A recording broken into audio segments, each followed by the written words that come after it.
Welcome everybody to the AAPA webinar, AABA webinar. I'm going to just do a couple quick notes. Make sure to put any questions you have at any point in the question box, and we will take care of that, and we will be sending this recording over to be watched later as well. So with that, I'm going to turn it over to Kara Achenbach. Hi, everybody. Thank you all so much for joining us for the second Hackademics webinar. So my name is Dr. Kara Achenbach, and I'm an assistant professor of anthropology at the University of Notre Dame. Myself and my friend and colleague, Dr. Christopher Lin, we are the co-hosts of the Sausage of Science podcast, and we also organized a Hackademics series as part of this podcast, which were interviews for the podcast that turned into a supplementary issue for the American Journal of Human Biology. And these articles and now these webinars and podcasts all revolve around topics within academia that need to be addressed, but we don't really often talk about them openly and in public. So we talked about mental health last week, as well as, the other one's kind of skipping my brain at the moment, but we talk about coming back from the field, mental health, pedagogy, mentorship, decolonizing the classroom, a whole range of topics. And today we are going to be talking about specifically unteaching and probably a little bit of ungrading in anthropology, as well as mentorship. So the unteaching and ungrading, it will be featuring Dr. Mark Kissel and Dr. Susan Bloom, who contributed an article entitled Let's Talk Teaching, Progressive Pedagogy in Anthropology Courses. And then the mentorship aspect will include myself, Alexander Niclou, Candle Arslanian, Tisa Lowen, and Claudia Valegia. And I also have to give a shout out to Rebecca Gibson, who is an author on that paper as well, but couldn't join us today. And that paper is called Demystifying Mentorship, Tips for Successfully Navigating the Mentor-Mentee Journey. But first, we're going to go back to the teaching.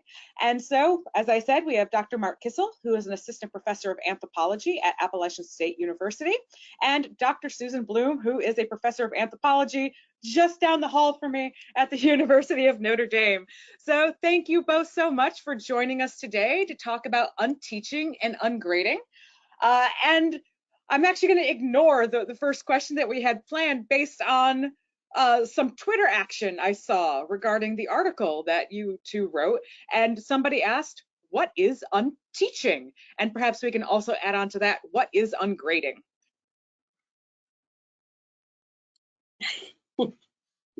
Mark, do you want to take this or do you want me to? I can try. So I don't actually know exactly where the unteaching phrase came from, but the way I read it, right, it's part of the sort of natural sort of progression of the idea of what we call critical pedagogy, which is a very fancy way of saying that, we want to teach people how to become aware of the systems they work in, the systems that oppress them, the sort of systematic issues of the day, and then how to push back against them. So that's how I sort of read this unteaching thing, is that we don't just want to drill facts into their brains, we want them to learn how to use those facts to do meaningful change in the world. Yeah, and I would add to that that we haven't used the term unteaching. I have sometimes used the term unschooling, which there are unschoolers. There are people who go beyond homeschooling to actually unschooling, where they have kind of curiosity-led learning rather than something that we would recognize as a curriculum or something. So in our piece, we talk about unessays and we talk about ungrading, but we don't quite go so far as to say unteaching. And given where we are all located, we all are deeply engaged in the process of helping people learn, facilitating learning. And so if that's what teaching is, then we do teaching, but we're not doing it in the familiar kind of transfer of information from the brain of the teacher to the brain of the student, because it doesn't work that way anyway, and anybody who's tried knows that. Thank you so much, because these are unusual terms, and I think the unteaching and the ungrading aspects are new to a lot of folks, which also makes me pause and say, folks, if you have questions, specific questions for our panelists, please put them in the question box, and I'll be going through that, and Alex will be as well. So don't feel like you can't interact with us, because interaction is a huge part of unteaching and ungrading. So with that, this is the kind of movement that, one, if people haven't heard of it, they're like, what in the world is this? This sounds hokey and like grade inflation and not actual learning. And there's also the issue of, how do you convince administrators that this is a valuable thing that we should be doing in the classroom? And so maybe, what sort of advice might you have of starting the process for somebody who is teaching courses and maybe wants to start shifting towards this style of pedagogy? What advice do you have for them? So Mark and I aren't quite sure whose turn it is to talk, and we're both being really polite, and we're both being sort of prototypical teachers waiting for the silence. So if this is sort of an awkward performance, it's okay, because we're kind of exemplifying what we're talking about. We don't have all the answers, and we're not telling you what to do.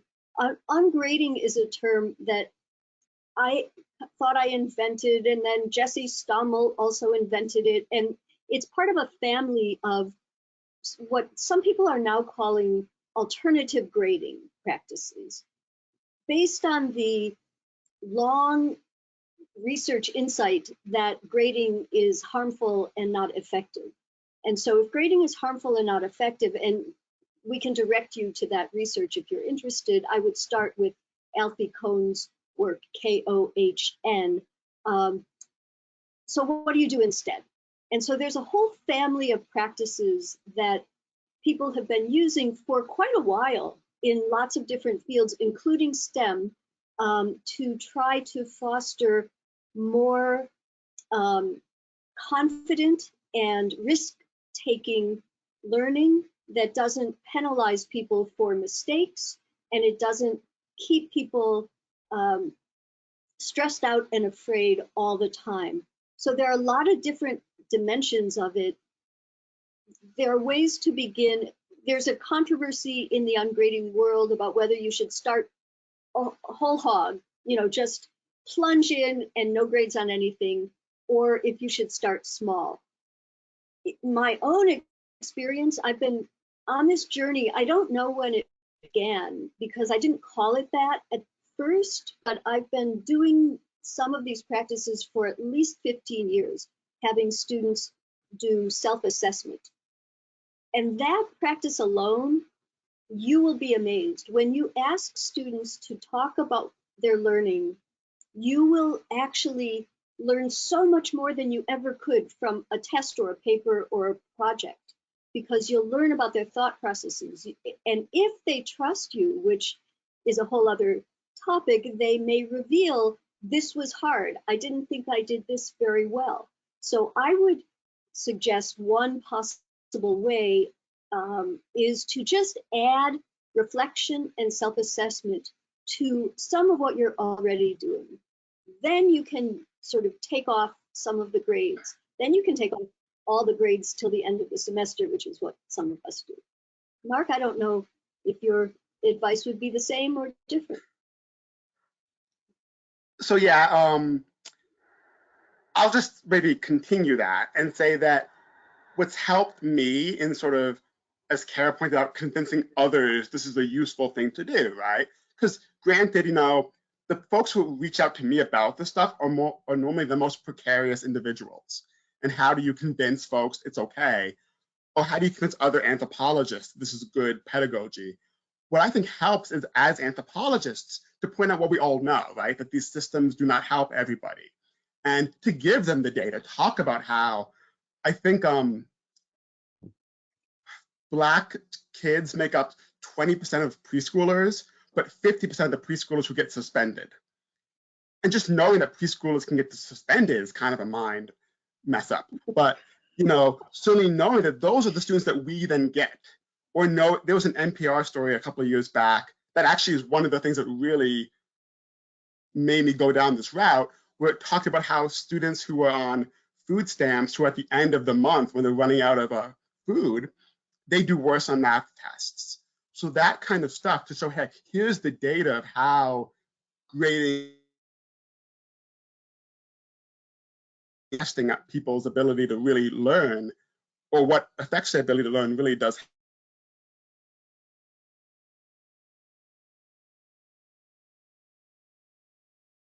Oh. At least I've lost Mark's audio. Mark, hold on. We lost your audio, Mark. I think I lost you half the way through that. Okay, now we have you back. Can you tell us what you said, like, for the past 15 seconds? It was genius. I'm sure it was. You have changed the world. World peace was solved. Yeah, I'm home and all my kids are on Zoom right now for their classes, so the bandwidth is all wonky. I think I was just saying that I think that, you know, if you want to start doing ungrading, the best way is to talk to someone else who's done it before and ask for advice, to realize that it's not a new thing. People have been doing it for 20, 30 years, and it's maybe not as radical. I think the term sometimes makes people scared, but the kind of things that we do in the classroom are probably not that different than what most people do.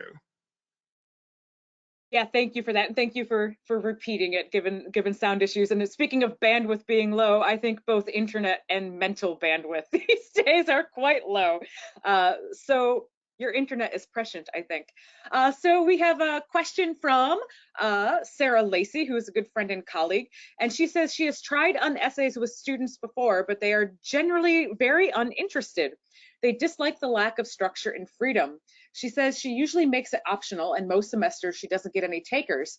She does teach at I want to make sure I get it right, a Hispanic serving institution and a minority serving institution. And she was wondering what strategies you might have for getting students excited to try what an essay. And we should also back up, and I might direct this at Mark, because I know for sure Mark does essays. What is an essay, and how might you get students excited about taking this creative opportunity to do an essay?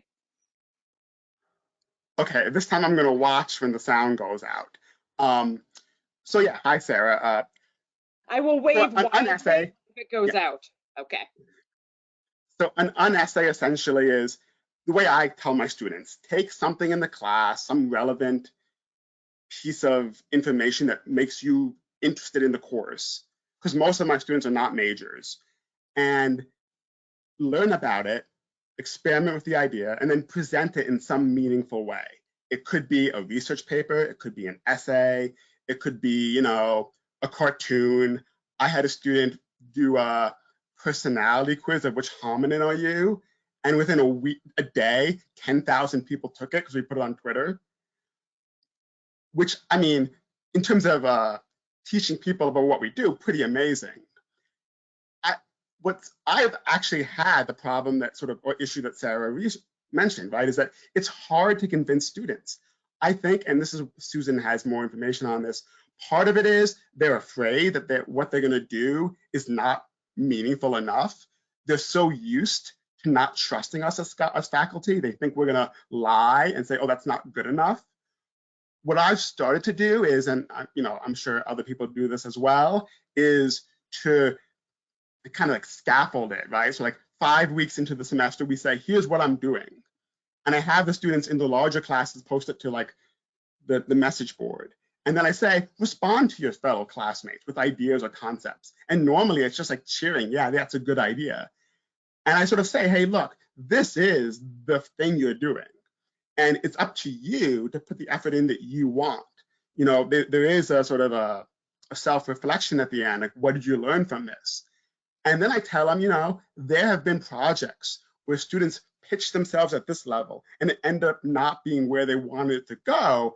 And that's also a very, very useful learning event, right? The fact that it gives you the freedom to fail. So I guess what I would tell somebody is just be open with your students. I mean, I tell them specifically that if I was in my class, I would be, what the heck is this nonsense? Because that was not how I was trained. I would probably do the research paper because that's what I was good at. And the key lesson, I think, from pedagogy is we are not our students, right? We are the odd ones who love this field. Most of them are not as fascinated with hominin phylogeny as hopefully we all are. And I would just like to amplify what Mark was saying. And students they have been so afraid of failure or mistakes or being graded down that reminding them, you don't have to be good at this the first time. You're not going to be good at it, but trying a new genre that's meaningful to you can be a really useful life skill. And you know, a lot of what our students have done in school, term papers, tests, research papers, doesn't exist exactly outside the academy, but web pages and infographic and videos and TikToks and all those things are real. And like a Twitter thread that gets, you know, 10,000 or a personality quiz on BuzzFeed type thing, that's something that actually many of them will use in their lives. And they could, you know, it's taken me a long time to also figure out how to explain to my students why we're doing this instead of the stuff that's more familiar. And a lot of students who are not from advantaged backgrounds are really afraid to fail because their family's future is riding on their success. So they really want to know, what do they need to do?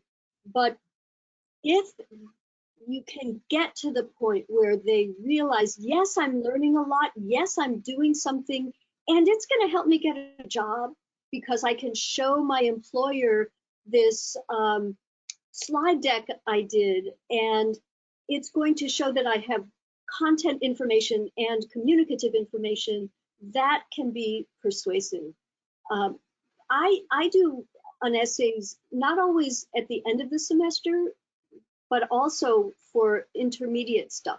So in some classes, I begin, like a class I'm teaching right now, it's in psychological anthropology. It's a class called Person, Self, Body, Mind. And every unit has a response. And students can write a conventional paper or do whatever they want. And it could be a video game, it could be a sculpture, or it could be a paper about contrasting Marcel Mauss and Irving Hallowell if they want to. I will be surprised if anybody does that, but they might do that. And that's okay too. These are wonderful, wonderful answers, and I very much appreciate it. And I've been getting comments to say that these are wonderful answers, and they are appreciated. So we've been talking a lot about getting the students on board and kind of getting them invested into these more creative approaches and engaging approaches.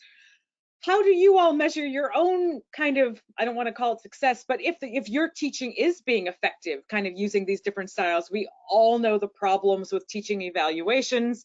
And if you don't get students to buy in with this sort of teaching, how do you judge success in the classroom for yourself to know if the style is working and when you need adjustment? I can try to answer first this time. So yeah, I mean, we all know that just because something can be measured doesn't mean it's actually a meaningful measurement. So, right, and that's the problem with grading, whether we're grading them or whether they're grading us. And I think especially, I mean, I talked to so many of my colleagues who last semester was just the hardest semester they ever had. And like the evaluations they got from students were just maybe for obvious reasons, like students do see us as the face of a faceless institution, and we're the easiest sort of target sometimes. What I would say in terms of success, and I was thinking about this today, and I don't want, I mean, this is going to sound like I'm aggrandizing, but just it's how I think about these things, is that at the end of the semester when I meet with them, I always ask them kind of similar question of, did you do work that was meaningful to your own learning? And then when I hear their responses, like there have been times when my mouth almost drops open, when I'm like, I never would have known that. Like the example I'm thinking of is I had a student in a course called Gender, Race, and Class, 80 students. This individual, I knew his name, I saw his face, but didn't really seem on board. And I asked him that question, and he told me the story of how he was with his fraternity brothers, and a bunch of them were using the N-word. And that he had this moment of, do I say something? And he told me he kind of felt weird about it, but he's like, well, I probably should. So he used what we talked about in class. And that he had this sort of conversation, and it was difficult, but he felt like at least they were listening. And that kind of thing to me is like maybe how I would judge teaching. It's like, hey, this one guy learned something from that. So yeah, I think I'm with you. I mean, it's so hard to know. I mean, even peer evaluations of teaching are tricky because they're there once, and we know how valuable those things or how can be. So the way we write them is tricky. So yeah, I just think, ask your students. I think asking the students is the most obvious thing. What are you learning? And I ask mid-semester and then at the end of the semester, what have you learned so far? What do you think you'll carry with you? And it's often not what I expected, which is one reason I'm skeptical of learning outcomes, even though we're supposed to promise what we're going to deliver. But if we're doing really interesting stuff, we deliver so much more, not all of which we can break down into little elements. But you can also tell by what's happening in the classroom and by what students produce. If they're robustly engaging in conversations and grappling with interesting points, then they're learning things. You can listen to their conversations. If they produce something that really shows that they've engaged with the material, then that's evidence of their learning. And asking something simple, which could be easily misconstrued, like, is this intellectually challenging, which is one of the questions at my institution that the administrators really, really care about because of this idea of rigor and this fear that we're all being too soft on everybody. That question is a really problematic question because if students are comfortable, they may not be aware of something being intellectually challenging, but they might have learned something intellectually challenging, anyway. So I think the evidence, be an ethnographer. Some of us are ethnographers. We can be ethnographers in our classrooms, and we can observe the affect in the room, and we can observe the content of the interactions, and that's really great data. That is really wonderful advice, and that is something that I've seen in my own classroom. Each student has their own individual Google Doc that is shared with me and me alone, and it becomes a safe space to ask questions, make comments, and provide feedback, in which I ask for directed feedback on class activities and assignments and things like that. And it has allowed me to improve every single semester, every single day, what I'm doing in the classroom. So the ask the student works really, really, really well. So thank you for bringing that out. And another kind of related question, and this goes back to your article that you actually wrote together, is an emergent outcome. What is it, and why should instructors consider using them? I mean, Susan already alluded to this, so I'll sort of maybe pivot from there. Like, I think the word pivot is something we should all stop using because it's very triggering for all of us in academia. I mean, but the point is, like Susan alluded to, right? You can't know what the outcome is till the class is over. And I like many of us, I have to put those outcomes on the syllabus. But my third week of class, after the students have already sort of been in the course, I say, hey, what do you want to get out of this class? What would make it meaningful to you? Which also they're not always expecting, so it takes some discussion. But because I think we mentioned this in the piece, like, I don't think my students need to know the cranial capacity of Ardipithecus ramidus. I can barely remember that, and I have to. So I think that the point kind of is these sort of like learning objectives are part of this idea of rigor. And we hear rigor so much so now. Oh, we need to be rigorous in our classes.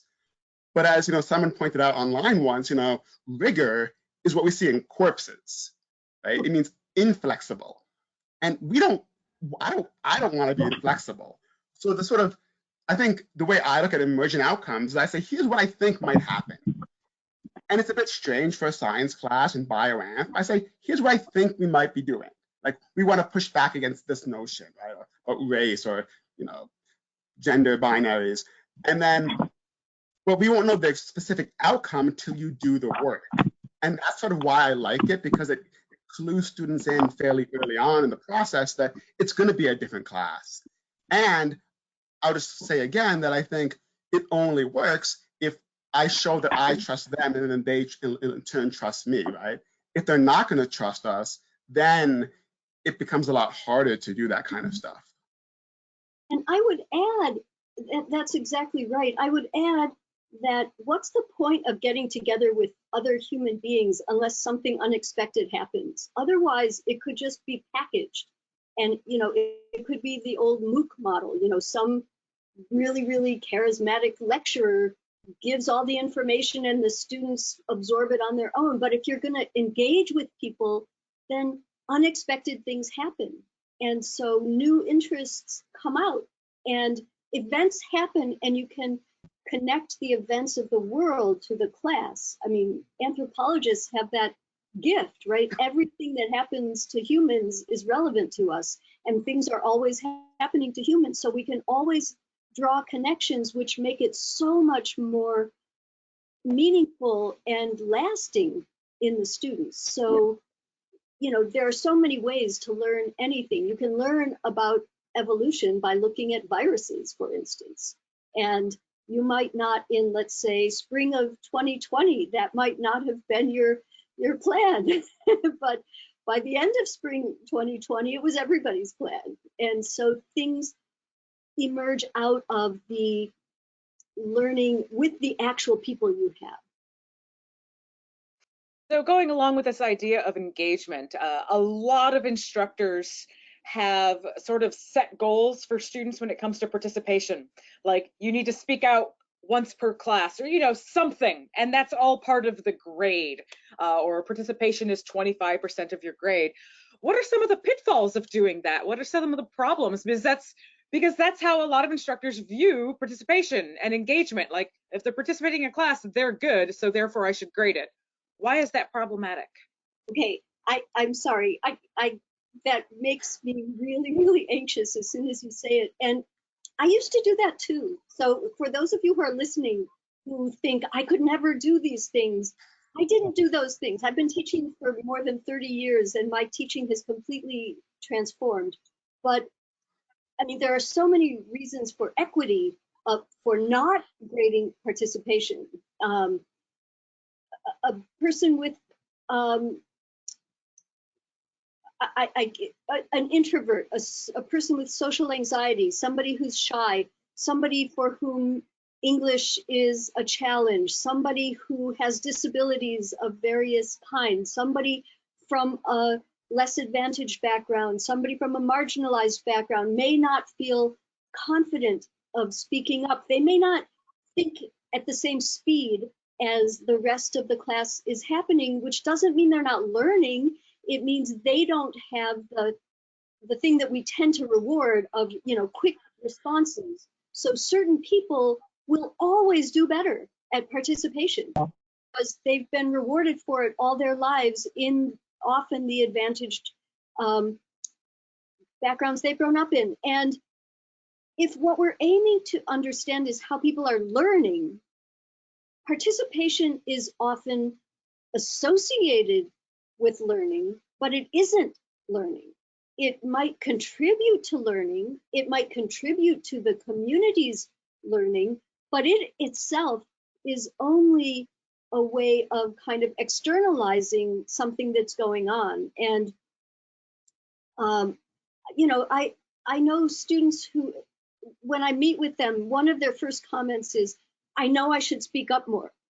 And I haven't even said that, but they say it because they've been told it so many times. And yes, it is that people with a lot of anxiety may want to address in some ways because it does have a lot of implications beyond the classroom. But to penalize somebody for being a slow, ruminative thinker seemed, we are not widgets. And if each person is supposed to speak for 37 seconds every other class period, and then they get full points for participation, that seems to me to do so much violence to the actually varied humans that we're interacting with. And that goes for blog posts, it goes for comments on other people's work. To mandate a quantity returns us to this idea that everything is transactional and it's all about quantity. Okay, end of tirade. The whole point of this is for you to go on a tirade, Susan, so tirade away. Mark, do you have anything to add? I guess I can give two maybe examples, right? So from my life about this participation thing. So I'm very proud to say that I failed one of these online classes over the summer because I did not post once and reply twice to these like message boards things, right? Because I found it like I don't always have something to share. And also, I've told this to Kara before, that when I was a freshman in college, I was new to sort of academia type thing. A faculty member asked a question, and I was trying to participate like we were told to do. And I said something, and I mispronounced the word. And the faculty member mocked me for mispronouncing the word, and I didn't speak for another 3 years in class.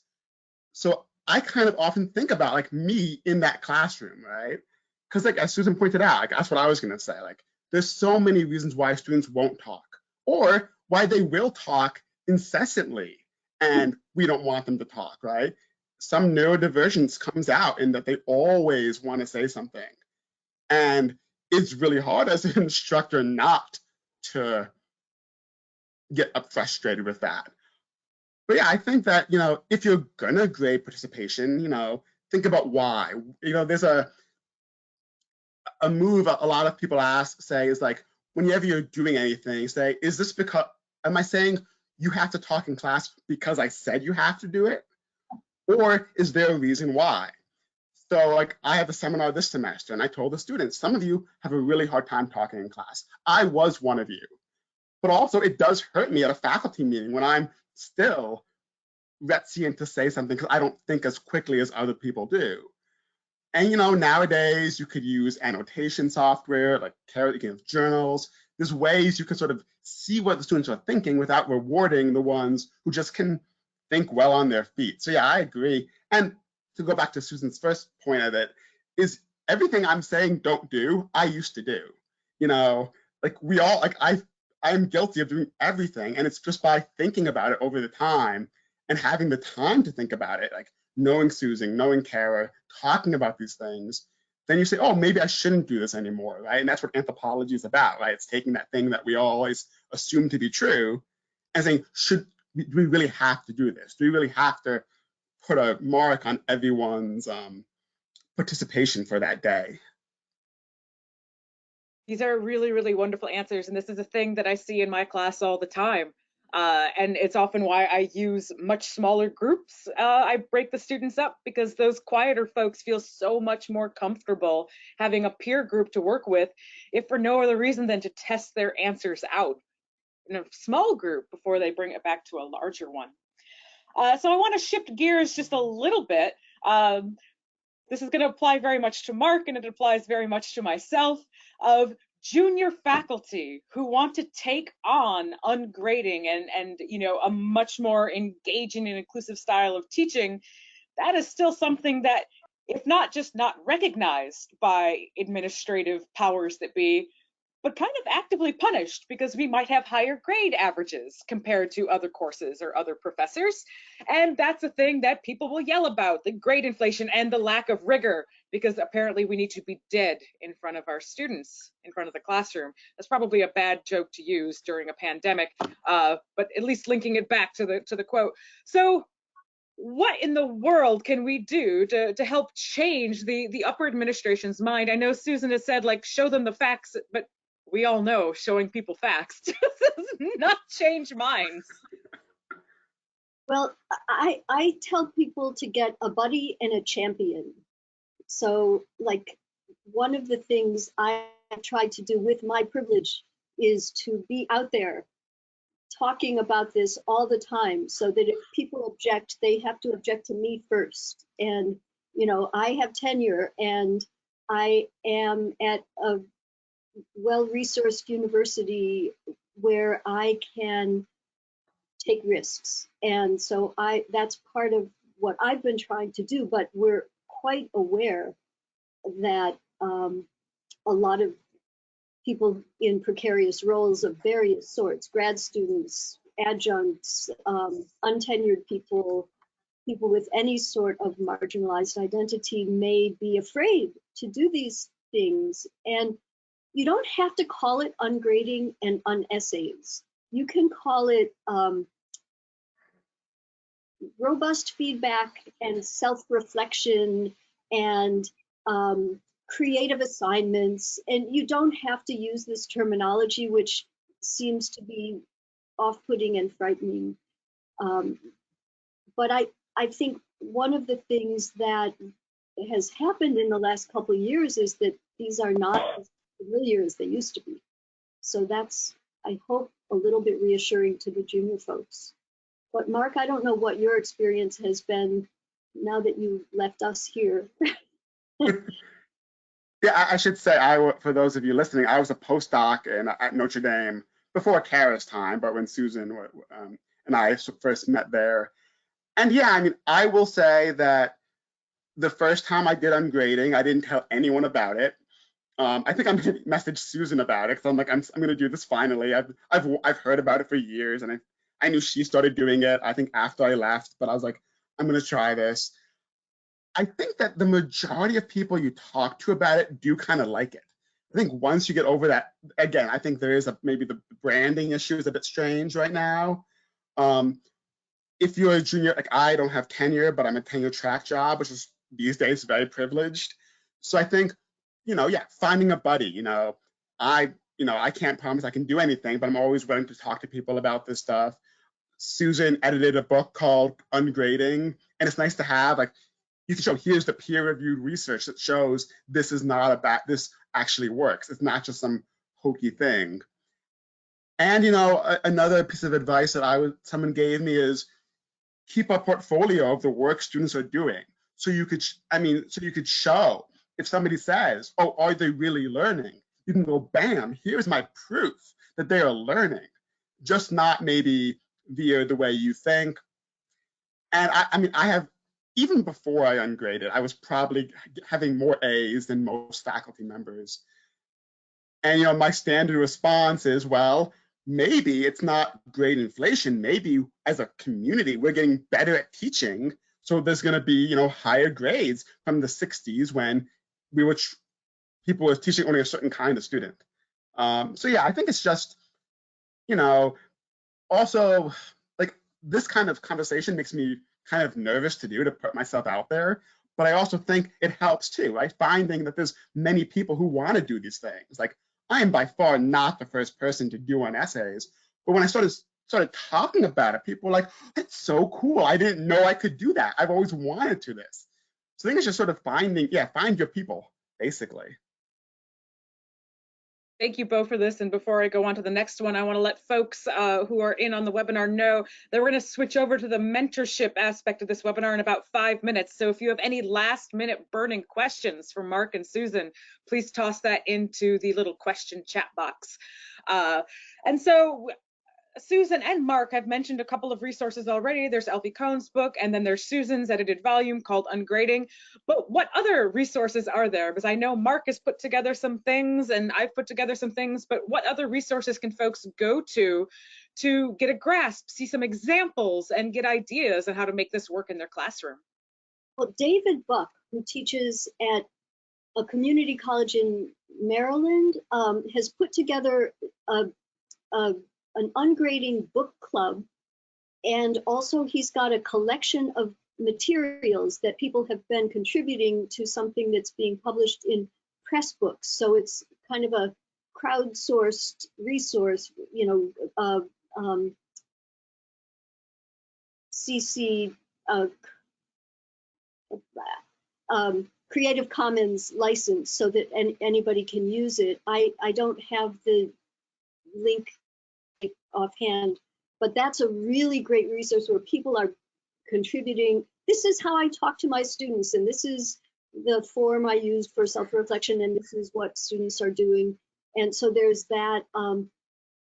A lot of people have been starting to put together big Google repositories of a lot of ungrading materials. There's also a lot of stuff K through 12. There's a group called Teachers Going Gradeless, and they also have a lot of stuff. They have webinars and they have podcasts, and maybe not webinars, they have podcasts, and there's so much material out there. If you look on Twitter using the ungrading hashtag, you will spend the rest of the week absorbed in more than you can get. Mark, any resources to add that you've found useful and helpful? I mean, I'll agree at David's ungrading, I think is pretty useful. He even has like a Discord where people post stuff. It's helpful. I'll sort of say, I mean, the ungrading hashtag can be a bit much sometimes, so I tend to like not always look at it because they're intense in a good way, but it can be tricky. Like Susan said, I mean, Alfie Cohen's work, some of the more prominent people like Susan, Jesse Stommel is a blogger and sort of very active in this world. And yeah, just Googling it. I think there's a lot more resources than you may expect. And also, because I'm going to do what I should do as a junior faculty member, is you can read Susan and I's paper, where I think we even have a little appendix where we give Susan's like overview of how she does it. Yeah, see? So I mean, you can look at that because I think one of the goals for both of us in that paper is to say, here's all the stuff about scholarship of teaching and learning that exists. And that sadly, at least for someone like me, I was never taught this stuff in grad school. So I think just looking at that stuff and saying, you don't have to read our paper, but read the bibliography. Say, oh, here's a cool paper. You know, I'm forgetting who, Kevin Gannon's Radical Hope book. I mean, I would give this book to anyone I know because it is such an amazing book. It's a good example of sort of how teaching can be effective in so many ways. 1 minute. Sorry, folks, I was responding to one of the questions asking for that paper and just getting the person's email address so I can send it along. Jill, I'm not sure if there's a way to actually email all the webinar folks or not, so we can send out the PDFs of these papers. If there is, please let me know. Otherwise, I will just email this person directly. Thank you, Amanda.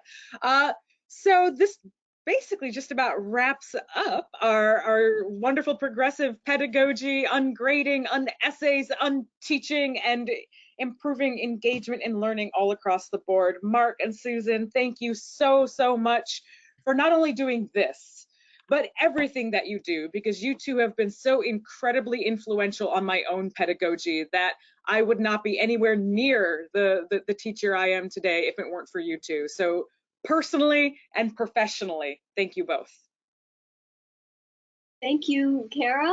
Thank you to Chris for also inviting us. And Mark, you've been a great interlocutor, so that's been so fun. And Kara's a really great colleague.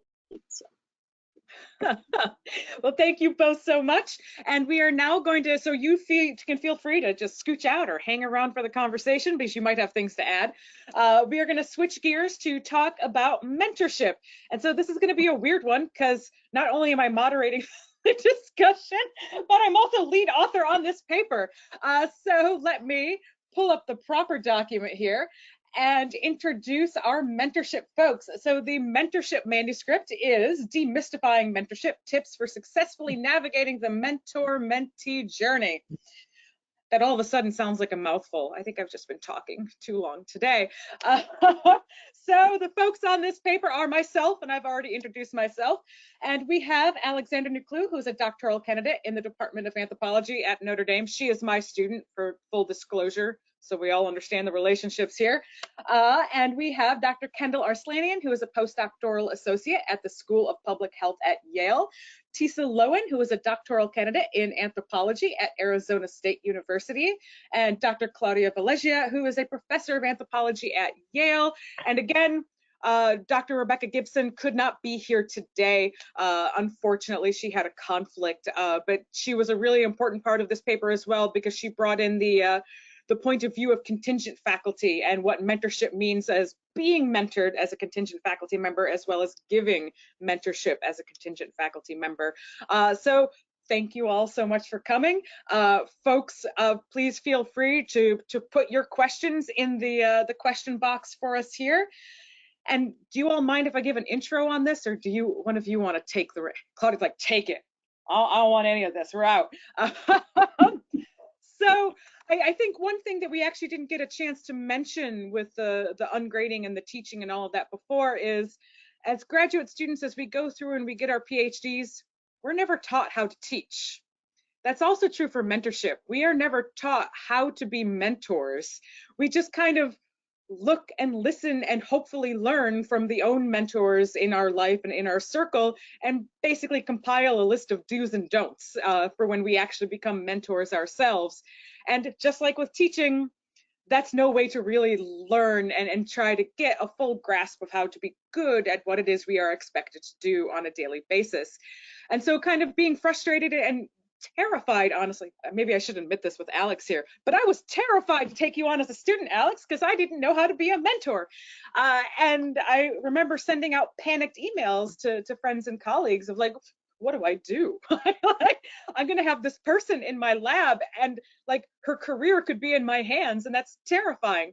And I have to give a shout out to Dr. Libby Kogel, who was really, really wonderful in sharing some resources that she has used.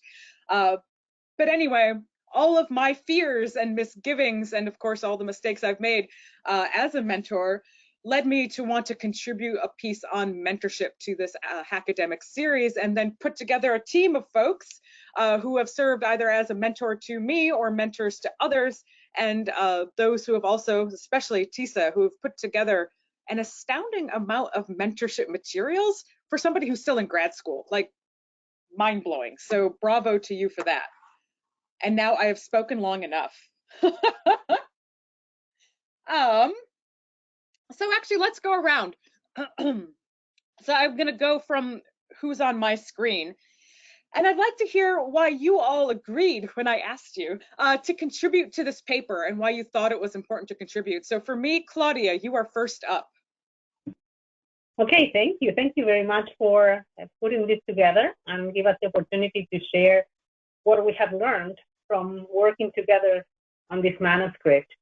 I thought it was a brilliant idea precisely because you just said it. We are not trained to be good mentors. And even though there is material, as Tisa put together a wonderful collection of papers, in our own field, we don't have that kind of resource to share and a paper where we can have a seminar on and say, well, this is something we need to discuss. So I thought it was a badly needed resource for our discipline. Next up for me is Kendall. Hey, yeah, thank you so much again for having me. So first, for me personally, mentorship has been the difference between leaving or staying in academia. And I've had, also full disclosure, Claudia was my PhD mentor. And along with so many other people at Yale in anthropology, now public health, it's really been the reason that I have wanted to stay. And I think even as Susan and Mark were talking about differences in types of personalities, I'm definitely a teamwork person. So I'm really motivated by, like, I have a meeting, so I need to prepare for that meeting. Otherwise, some people are very individually motivated, which I admire very much, but I'm motivated by having things done for someone, participating in a team, collaborating with my mentor. So I think it really speaks to the different types of personalities that can exist in academia. And I almost feel I have somewhat of a maybe unique personality and that I want to be around people maybe more than the typical academic, or perhaps I'm profiling, who knows.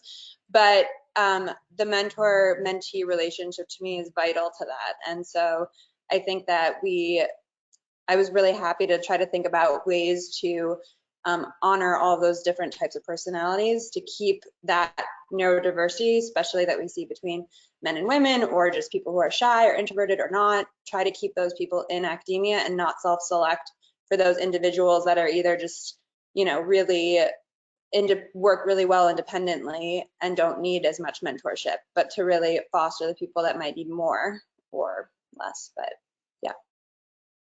Wonderful, thank you. Alex.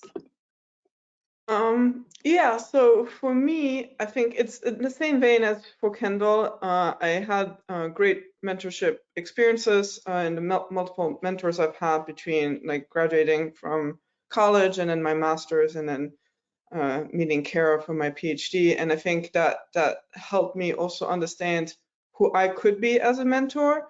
And I think that is important, especially for grad students, because grad students a lot of the time tend to think of themselves only as people who are being advised to and not give advice. And like changing institutions a few times over the past few years really has taught me how precious it is to be mentored and mentor your peers, even if you're just still graduate students, and also mentor undergrads, right? That's how our lab works best. If you have a team that can work at all levels, right? It's not just people who are striving to get a PhD already have a PhD. It's giving those opportunities to others, and I think that graduate students have this great position where they can learn from the mentors that they have, because as graduate students, that's the time that you tend to have the most mentors, or you have the most people looking after you in a sense. So you have all of those opportunities to learn from them, and then you can pass that on to others or to your peers, depending on your situation. So I think that was something that I realized as I was thinking about what I would write if I was to be one of the authors on that paper. So yeah. All right, last and very much not least, because of the amount of thinking and effort she has put into mentorship, Tisa. Thank you.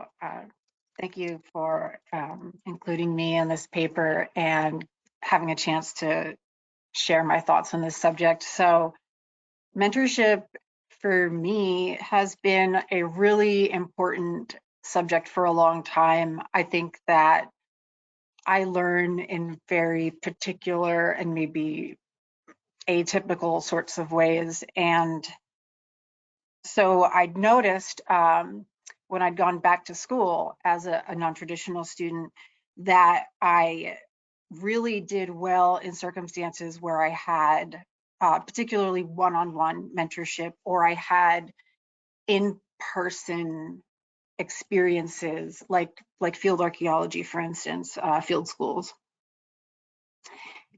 And then I also noticed as I was going through my academic experience that, and not always, but I feel more often than I would like, interns or students end up taking on these experiences that are dubbed mentorship experiences or internships, and they're little more than just entering into Excel sheets information.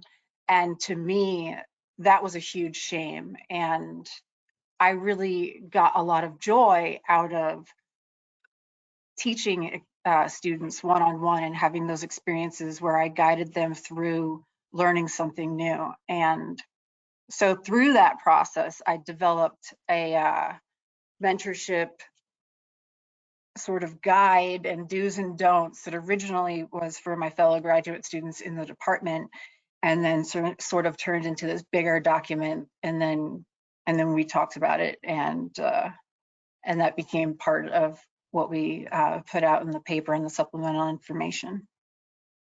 Yeah, and I have to say that might be the mentorship guide or contract, or there are multiple names we can call it, as well as the table of resources for where to get mentorship training or mentorship opportunities and mentoring opportunities. I think those are probably the most important things that are a part of that paper. And Tisa, you are definitely the powerful force behind getting that all together. So thank you. I also want to remind everybody who's here at the webinar to please put your questions in the question box. And I also want to tell the panelists that you all can feel free to ask questions too, so that it's not just me. Just throwing that out there, since I'm technically a panelist and the host now. So I think there are a couple of things that we should really probably talk about. And one of these is, why is mentorship important? Like, we talk about it, and like we all want good mentorship, but why is good mentorship important? What can we get from it? And then kind of the converse side of that is, what are some of the outcomes or consequences of poor or neglectful mentorship? See if anyone's willing to take the lead on this one. I can start. Thank you, go Claudia. Oh, Alex, you go, then Claudia. Yeah, I think from a grad student perspective, mentorship is more than advising, right? I think that distinction needs to be made, where it's more than just talking about what classes you should take. Mentoring is more about a relationship that you form over time, and that is, I wouldn't say more personal, but more individual. So it is more individual based, where it is about you and your mentor. So how that could benefit the two of you. And I think that is very important to acknowledge, that there is a benefit to both sides. Mentees, right, are helped by their mentors, but also they might influence their mentors in a way as well. And the way, talking about how bad mentorship might influence you, there is obviously, bad mentorship can have bad effects on you, bad effects on somebody's career. And that's not a question. We can dive into that later. But I also want to say that if you can also learn from bad mentorship, and you can be the mentor and the mentee, and you can take away from that. And I think that that's also something that's often not discussed enough, where you realize what you really want as a mentor or mentee, and where you really want to go with your career.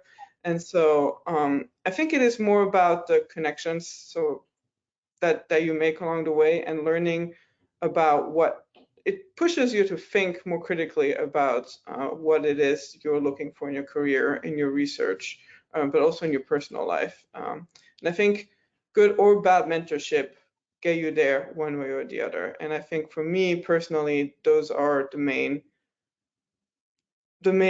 important factors of mentorship. Claudia, yeah. Yeah, Alexei, you're totally right that there is a two-way relationship going on, and in multi-way. I was thinking why mentorship is, and the phrase that came to mind is, it takes a village. So forming that village is very important. We are all learning, we are all walking together towards something. It could be your senior thesis, or it could be your doctoral dissertation, or your postdoc experience. But that village is with you in good and in bad times to support you. And I know I'm being a little Yoda here, but that's how I now in my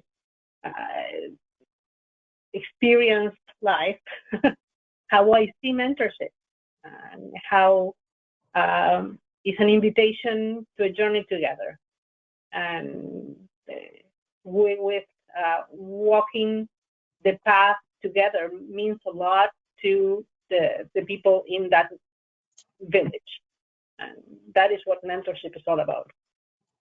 I think that is a hugely important point to understand, both from the mentor side and the mentee side. And we have a beautiful figure in the paper, like demonstrating what a mentorship network should look like. But I think from the mentor side, it's important to remember you cannot be everything to everyone.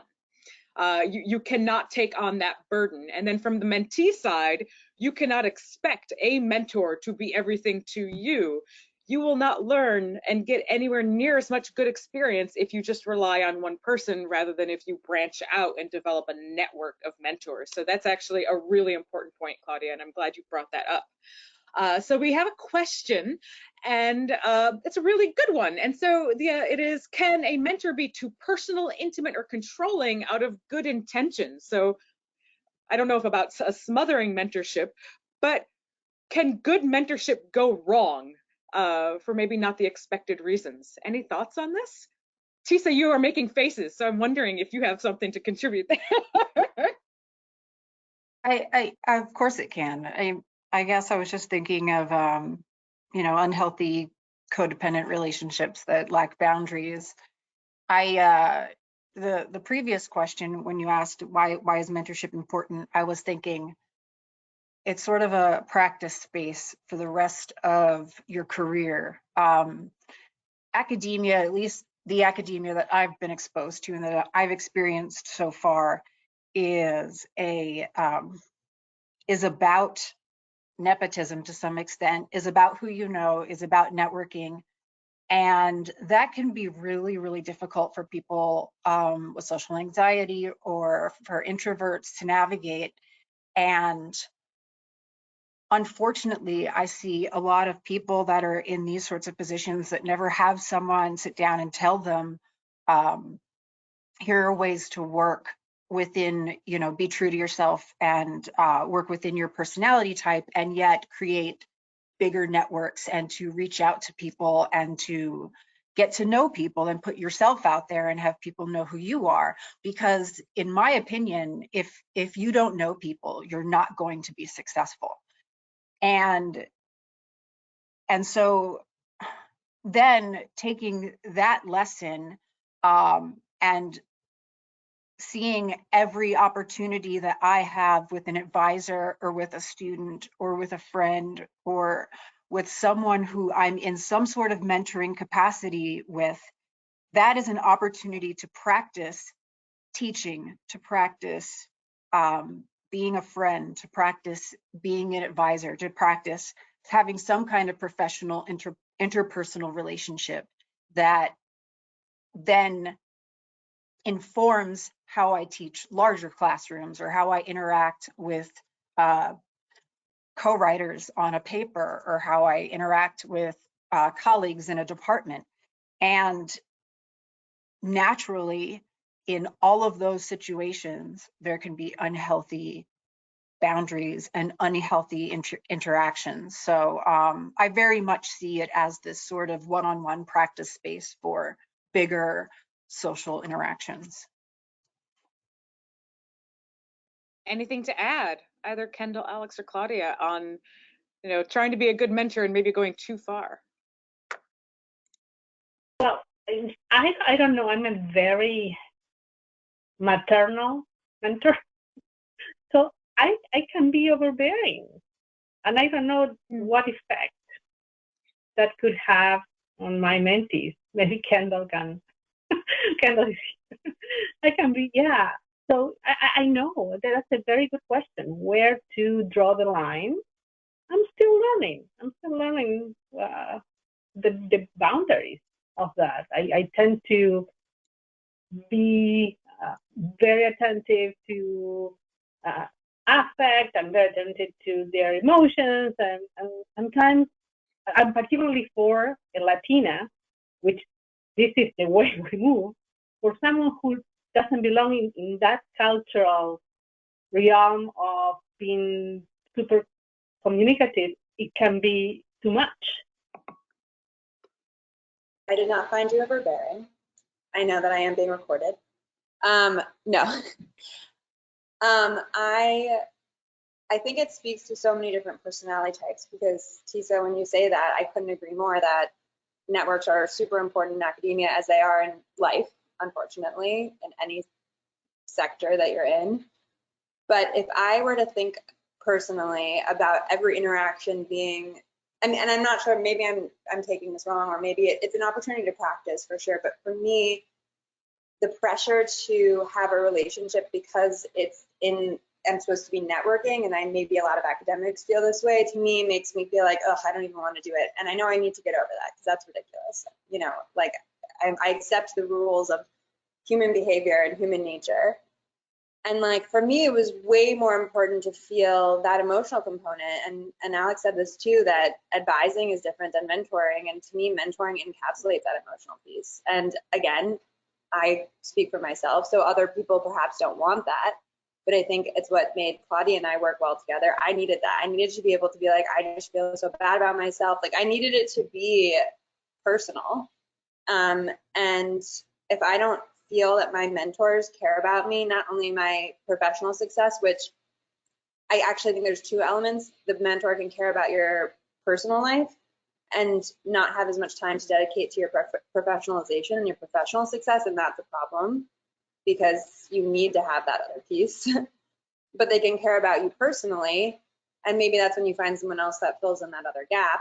Or you can have someone that cares about the professional piece, and they're the ones that are, you know, help really critical of your writing, and they're doing all those pieces, but then your well-being isn't taken care of. For me, both of those were important, and in fact, I actually would rather have the personal piece more than the professional piece at first, because I don't know if I can get there with I don't know. I'm exploring these in my mind, but anyway. Yeah, so this actually comes to a question that we had asked, and this one actually hits home for me. And I also think you bring up a really important point, Kendall. One, you cannot completely divorce the personal from the professional, because you are a person doing the job. Of course, life is going to happen and get in the way, and we've seen that explode in the past 3 years with the pandemic. And you know, we're still seeing it with folks having to stay home and take care of kids, and yet still somehow trying to manage to work. And there's no way to separate those two. And if you can get both personal and professional mentorship from one person, great. But if not, seek out others who can help fulfill those needs. And this is a question from Jennifer Cullen. Thank you, Jennifer. You've been great with questions.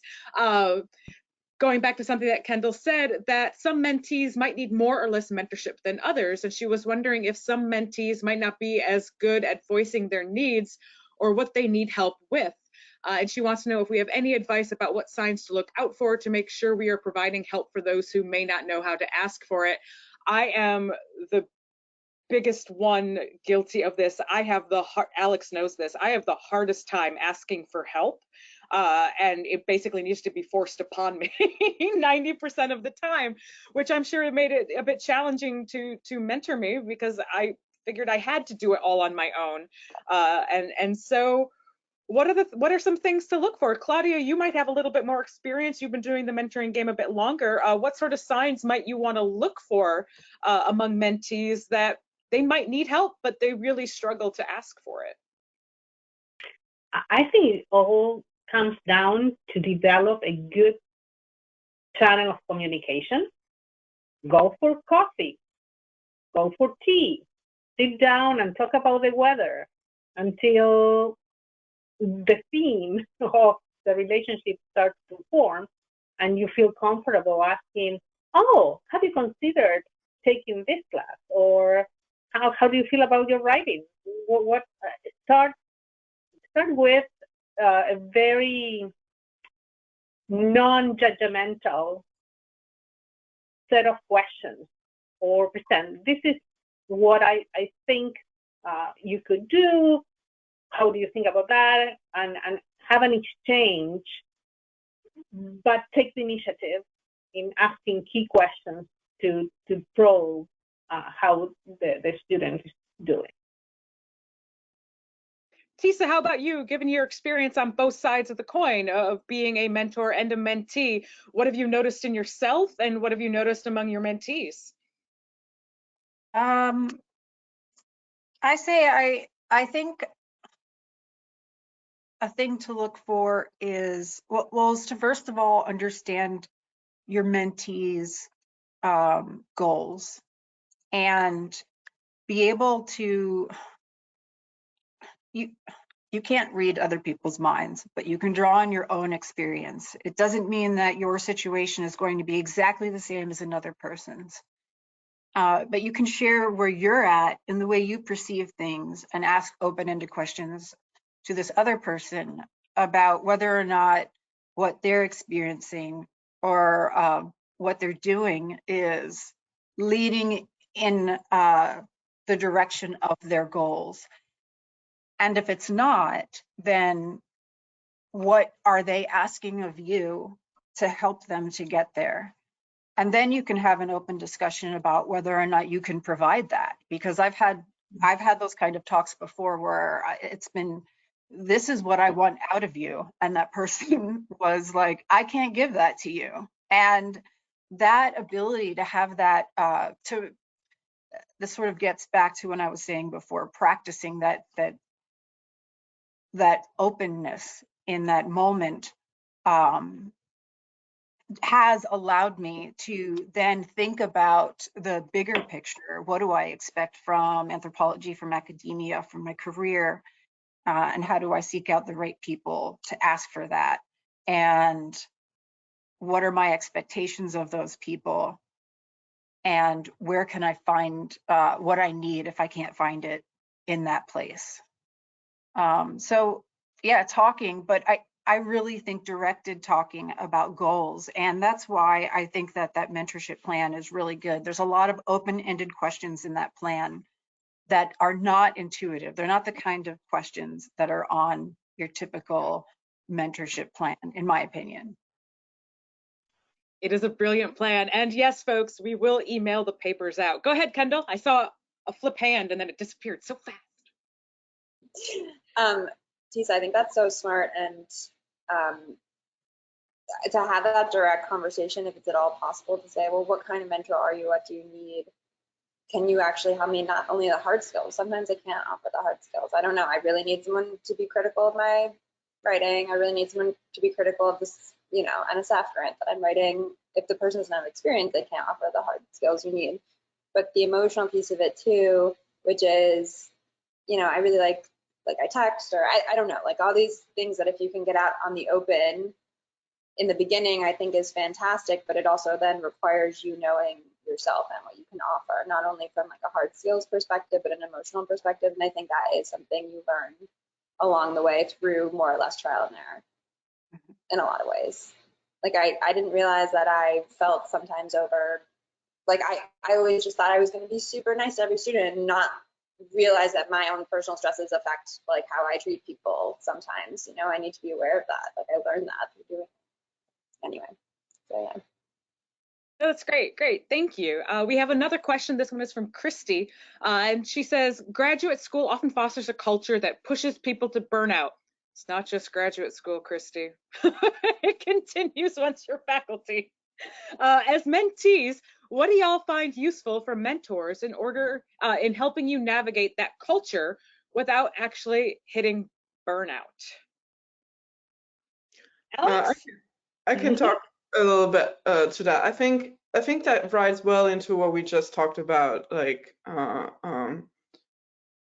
having open conversations with your mentor, but also this is where peer mentorship might be very helpful, or find different mentors, like we've already said, for different things, but also mentors that have different power dynamics with you. So, right, like not always just somebody where you are the student and they are full tenured professor, right? Like something where if something goes wrong, or you feel like they are achieving so many things, they're so successful, and you might feel a little intimidated to talk about your own problems with them and reaching burnout, you might find somebody who's in the middle to advocate for them, for you, to support you, or talk to peer mentors who are currently going through those same experiences or have gone through them in the past, who might be closer to the experience you're going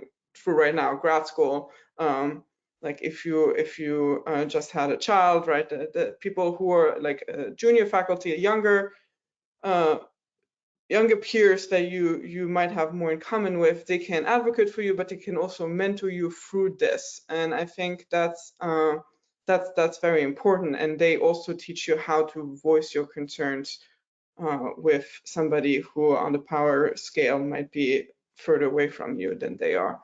And I think that is incredibly important, that to foster these different relationships and have multiple people to talk to, because you also have to remember that if you are burned out, your mentors might also be burning out, right? We are all, especially in the current like pandemic, everybody is on edge, everybody is going through a lot of stress, and if you put all your burdens on them, it is going to strain that relationship. So you might feel more comfortable talking about some things to someone and some things to other people, and that's, like Kendall said, you have to know yourself and know who to approach and how to deal with it. But having mentors is, I personally think, a very good thing when you reach burnout. I think that they are the first people you should be contacting, you should be getting in touch with and letting them know. And if it is a good mentor, they'll know exactly, maybe not what to tell you, but in what direction to point you. And that's invaluable, right? That is what mentors are for, like those where the professional and the personal really come together. And that's what we're trying to foster here. So this is something that I've done with Alex. So Alex, you can also say whether this was helpful or not, especially early. This actually happened every week before the pandemic, and we stopped meeting in person. But Alex and I would have meetings every week, and we're now doing kind of every other week Zoom wise. And part of that, as y'all can see, I have this big old whiteboard in my office, which has my basic burnout to-do list, but there's also an Alex to-do list. And every week we would put together what Alex's to-do list was. And no matter what, she had to end that to-do list with something fun that was non-work related, non-academic. And part of what reminded me was seeing the Lego house on your shelf behind you, because building Legos was often something that Alex added to her to-do list of like, set aside non-work, non-academic time to do something you enjoy. And I had to do it too. I wasn't always successful at actually checking that thing off the list, but it was always there. So Alex, I'm not sure if that was ever actually helpful to you or not. Definitely, and it's also definitely something that I've implemented myself with, like, not with mentees so much, because I never had like to-do lists, but when people were talking to me about like feeling stressed out, I'm like, you need to set aside some time to do something that is just about you, that has nothing to do with work. And I've definitely learned that from you. But where there is a slippery slope is when it becomes a chore on the checklist. So you don't want to be like, oh no, I have to Lego on Friday night, like sometimes you get in that mindset, right, where you're like, I want to be able to say that I have chilled out this weekend, right? But sometimes that's not, and that's again something where you need to know yourself, and you need to let your mentor know, like, I did nothing but work this weekend, but that's okay, because this week I'll feel better because I've accomplished things. Or what if that's the case for you, and knowing that boundaries do change. They can even change within a week, right? Like if at the beginning of the week you were happy about your checklist, and that checklist changing by the time it's Friday, that's okay, and that's something that you should communicate. But yeah, having, again, it comes back to like the non-professional aspect of things, like mixing the two together without going overboard, right? Without going too personal, like the question we had earlier, where boundaries are still set, but there is the personal touch, the emotional success is involved in that too. Any other thought? Yeah, Tisa. I would add, so for me, mentoring is really interactive, and I often, I mean, this is pre-pandemic, but would talk about hands-on mentoring. And for me, there's just something different about it certainly is very helpful to be pointed in the right direction, and I have to put in the work and the effort to learn and to go where the resources are, and to be able to be curious about things myself. But there is something to be said for what I'm going to call hands-on mentorship, which is really just interactive or in real time mentorship, where I go to a mentor or an advisor, and instead of saying, well, go read this, or we'll go look this up, or we'll go talk to this person, they just talk to me, or they look at something with me, or they read an article with me at the same time in person together, and slow down. I really think that slowing things down, being with another person, giving that person space and time is a way to help them have room to learn or to grow in whatever capacity that you're a mentor of them for, but also to not have to rush that to-do list, and to experience the process and not just the end result of, it's very interactive and relational to me, the whole mentorship process. I'm not going to take up a lot of time, but I love that idea, Tisa. And personally, for me as a mentee, like just doing it with the person is so, not only is it creating more of a bond, I think, but I don't know, it makes me do it. I can't procrastinate it. It needs to happen right then. And there is something more fulfilling. Whatever it is, it could be even writing an introduction to a paper. It could just be looking at doing the data analysis together. Like, yeah.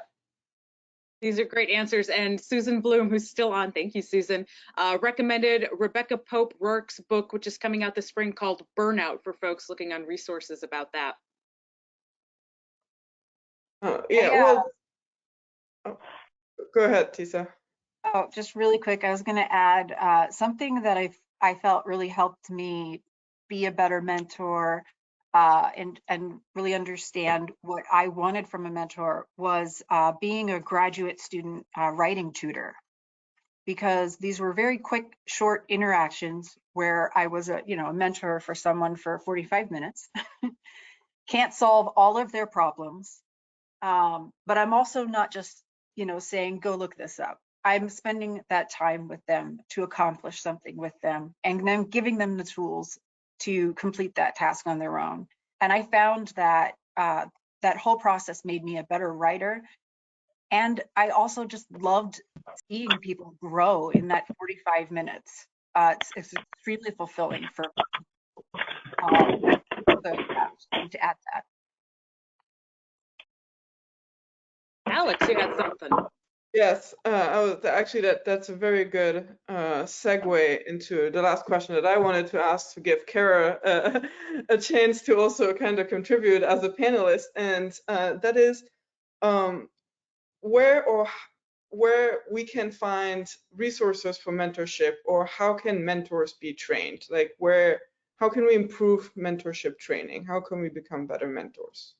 Y'all know I have thoughts on this, which was one of a big chunk of recommendations occur at the end of the article that we put together on mentorship. And I'm sure there are a lot of schools of thought on this, where mentorship at this point is a largely informal training process where you kind of watch and learn and get your do's and don'ts. I am a strong advocate of more formalized mentorship structures being implemented and at multiple levels, from the department level. Almost always when graduate students come in, they have an advisor who will hopefully become a mentor as well, but at least a starting point, a point person to go to right away. And then you can branch things out from there.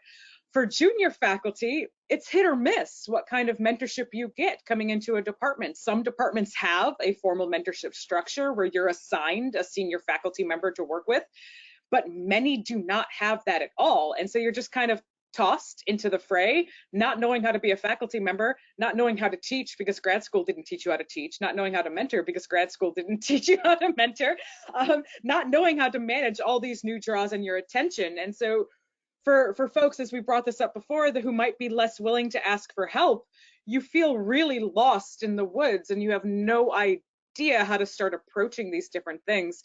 And so I think establishing a formal mentorship structure within departments, also within college and university levels, to broaden things out so that you have a mentor outside of your department, which can be critically important, especially for folks going up for tenure and promotion, that you can get some feedback from people who are not in your department. So you can get a little bit of honest feedback or bring issues to people who are not in your department in case you fear retribution. So having outside mentors is really, really important. And I think something, and this could go into a dangerous direction or a scary direction, but I think the attempt needs to be made of accountability for poor mentors. And there is to some degree accountability for downright abusive mentors, but there isn't any accountability for neglectful mentors, people just not doing their job. That's not something that's often taken into account with, third year reviews or tenure and promotion or grants or things like that.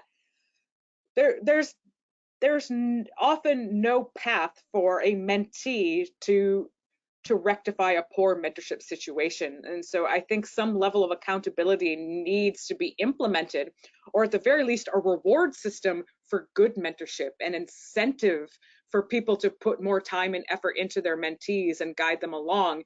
And whether this comes as, discretionary funds when a mentee gets a grant or has a paper published, or mentorship is taken into account when people are reviewing your grants. Is this person actually demonstrated to be a good mentor? So investing money in them means you're also investing money in their mentees. I think those kinds of structures need to be put in place at multiple levels, from the department all the way through up the field discipline, to improve mentorship quality.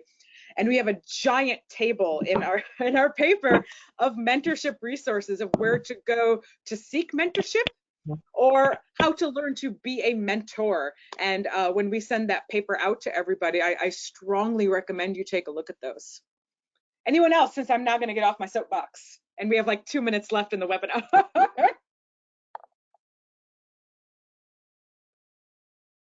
Any other thoughts on how we can improve mentorship and mentorship training?